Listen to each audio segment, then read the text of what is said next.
संसार के कल्याण के लिए जब एक दूसरे की शक्ति का सहारा लेकर के अवतरित होना चाहते हैं तो भगवान शंकर तो अजन्मा है। वो तो आदिशक्ति भगवती जगदम्बा के माध्यम से महाप्रलय में भी अपनी सामाजिक अवस्था में रहते हैं, परंतु आदिशक्ति भगवती जगदम्बा पार्वती जब जब ऐसी आवश्यकता होती है वैसे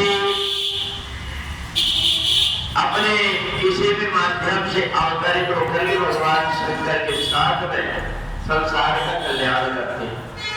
एक बार हिमाचल के यहाँ आदिशक्ति भगवती जगदम्बा का जब प्राकट्य हुआ तो हिमाचल जीव और भगवती जगदम्बा आदिशक्ति उसके मन में आया हिमाचल के भगवान विष्णु बड़े सुंदर बार है, इसलिए मेरी बेटी का विवाह भगवान विष्णु के साथ कर दे।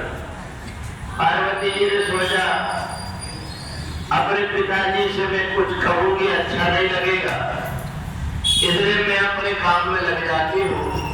और उन्होंने बचपन से ही आदिशक्ति भगवती जगदम्बा ने भगवान शिव की पूजन करना प्रारंभ कर दिया।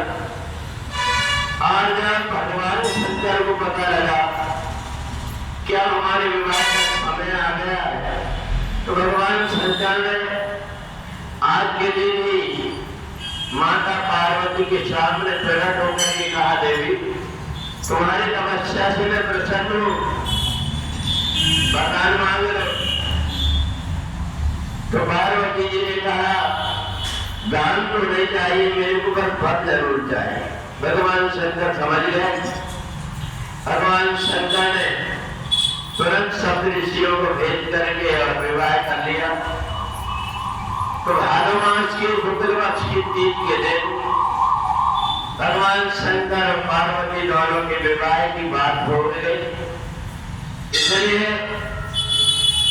अपने यहाँ पर सूत जी कहते हैं कि ये जो व्रत है भगवती पार्वती ने जो कुछ भी उनको जंगल की वनस्पतियां मिली उन वनस्पतियों को पूजन की सामग्री बना करके और गौरी और गणेश बना करके विघ्न ना हो इसलिए पूजन किया था। और इसलिए हम लोग भी आज के दिन सूर्य उदय के समय जाकर के सूर्य भगवान के समय के पहले स्नान करके कहीं से तीर्थ से पवित्र बालू लेकर के उसकी पिंड बना करके और आज के दिन गौरी और गणेश के साथ भगवान शिव की पूजन करते हैं। तो भगवान शिव की कृपा से हमारी बुद्धि पवित्र है, हमारा मन परमात्मा की भक्ति में लगा है। इसलिए ये व्रत महिला पुरुष सभी करते हैं, परंतु देश काल परिस्थिति के अनुसार इस व्रत को अपने अपने ढंग से लोग करने लगे। पार्वती जी ने पता नहीं कहाँ से खोआ लाई होगी, गुजिया बनाते टांगे होगी। हम लोग पपड़िया बनाते, गुजिया बनाते, सेव बनाते। वो तो जंगल में रह करके बेलपत्ती जो सूखी हुई गिरती थी वो खा करके व्रत किया था उन्होंने। और एक बात और है, उनसे तुम्हारी तुलना करोगे तो तुम्हें घाटा हो जाएगा, क्योंकि वो आदिशक्ति है, अपना पंचभौतिक शरीर बना हुआ। इस व्रत के पीछे बहुत सारी कथाएं लोगों ने जोड़ दिया। अनाज खाओगे तो ये बन जाओगे, दूध पियोगे तो ये बन जाओगे, परंतु ये नहीं बताया ये अगर नहीं खाओगे तो दूसरे दिन इंजेक्शन में क्या क्या मिला करके लगाएंगे तुमको पता नहीं। इसलिए सुबह उठ करके भगवान शंकर का पूजन कर ले और अपने शरीर के अंदर जैसी सामर्थ्य है उसके अनुसार भगवान शिव और पार्वती जी दोनों का ध्यान करें। और ये भी किसी प्रकार का भ्रम नहीं है, कि अगर यह पति कहे कि ये जो व्रत है, इस व्रत को इसलिए करते हैं कि पति की दीर्घायु होती।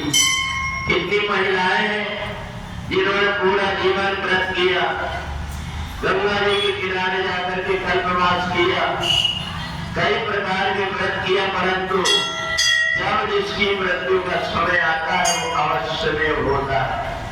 इसलिए ये केवल हम भगवान की कृपा से हमारी बुद्धि पवित्र बनी रहे, हमारा परिवार खुशहाली रहे। इसलिए इस ब्रह्म मत पढ़ना कि अभी तक किसी ने दूध पिया है तो वो किसी बना।